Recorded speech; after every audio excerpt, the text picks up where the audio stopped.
How to fix unable to log in Instagram problem.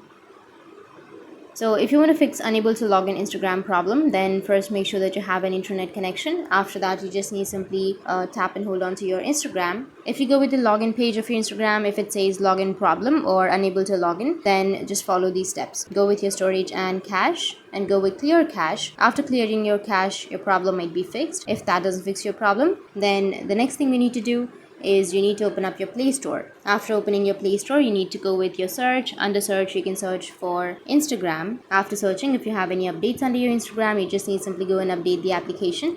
After updating, your problem might be fixed. If that still doesn't fix your problem, then again go with your settings. Under settings, you may activate your private DNS, or if you have a VPN application on your device, you can just simply connect to a VPN, and after connecting to a VPN, you might again go with the login and then log into your account, and your problem might be fixed. If that still doesn't fix your problem, then the last solution is you can restart your device. After restarting, you can open up your Instagram again and then go with login, and your problem might be fixed. So that's it, and if you have any questions, feel free to comment below. Thanks for watching.